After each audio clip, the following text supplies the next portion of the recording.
and I really like this book because it shows what you can do when things get tough. Mike Mulligan and the Steam Shovel.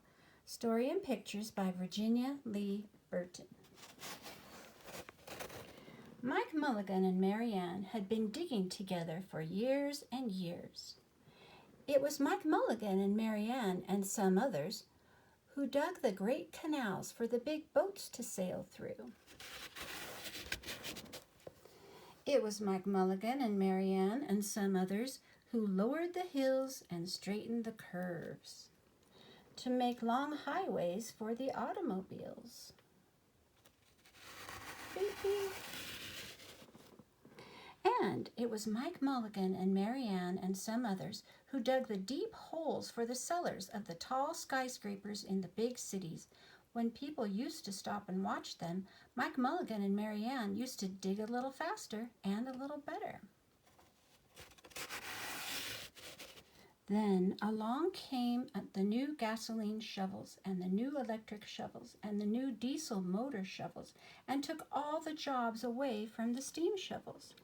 Mike Mulligan and Mary Ann were very, very sad. Do you see Mary Ann's tears right there?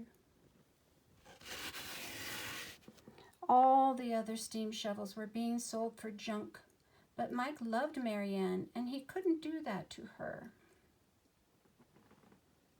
Then one day, Mike read in the newspaper that the town of Popperville was going to build a new town hall. "We are going to dig the cellar of that town hall," said Mike to Mary Ann, and off they started. They left the canals and the highways and the big cities where they were not wanted anymore, and they went out in the country. They crawled along slowly till they came to the little town of Popperville. When they got there, Mike Mulligan spoke to Henry B. Swap, one of the selectmen. "I heard," he said, "that you are going to build a new town hall. Mary Ann and I will dig the cellar for you in just one day." "What?" said Henry B. Swap. "It would take 100 men at least a week." "Sure," said Mike, "but Mary Ann can dig as much in a day as 100 men can dig in a week," though he wasn't quite sure that this was true. They started early the next morning. Soon a little boy came along. "Do you think you will finish by sundown?" he said to Mike Mulligan. "Sure," said Mike, "if you stay and watch us. We always work faster and better when someone is watching us." Then Mr. and Mrs. McGillicuddy, Henry B. Swap, and the town constable came over to see what was happening, and they stayed to watch. Mike Mulligan and Mary Ann dug a little faster and a little better. Can you see how happy Mary Ann is to have an audience doing hard things? This gave the little boy a good idea. He ran off and told all his friends in town, and they stopped and stayed to watch. That made Mike Mulligan and Mary Ann dig a little faster and a little better. Clang, clang, clang. The fire department arrived. They had seen the smoke and thought there was a fire. Then the little boy said, "Why don't you stay and watch?"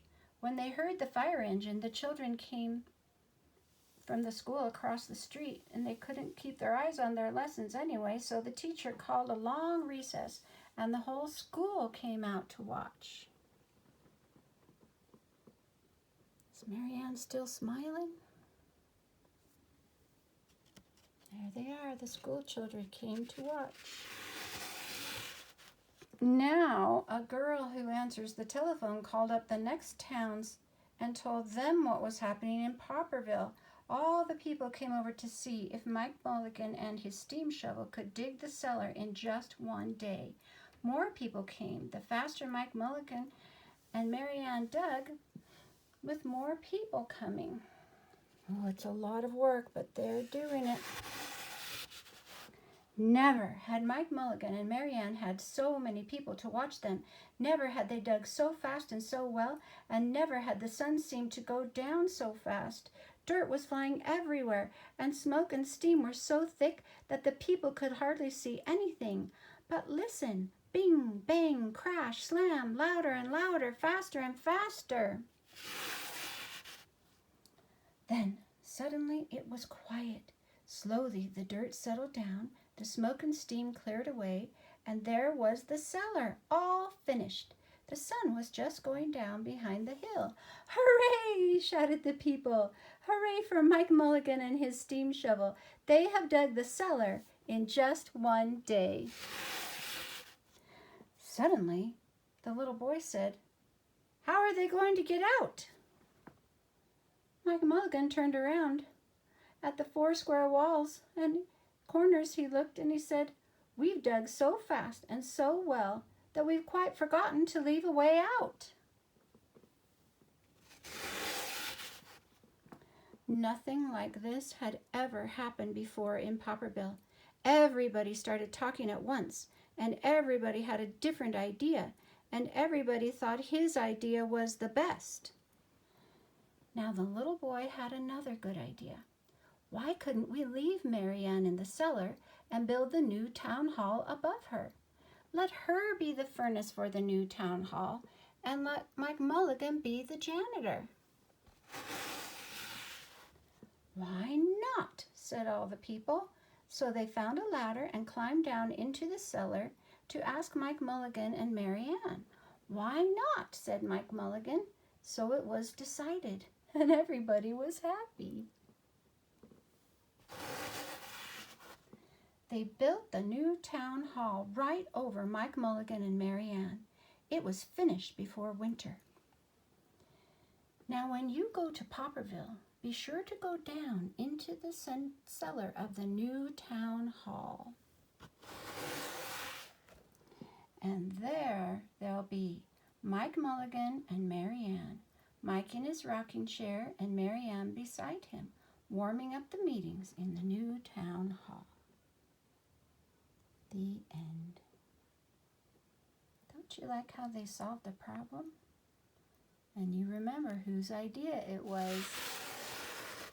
The little boy. He loved them and he helped them. Remember, you have good ideas too, right, Corduroy? Right. Kids sometimes have the best ideas. Keep on looking for them. See you later. Bye.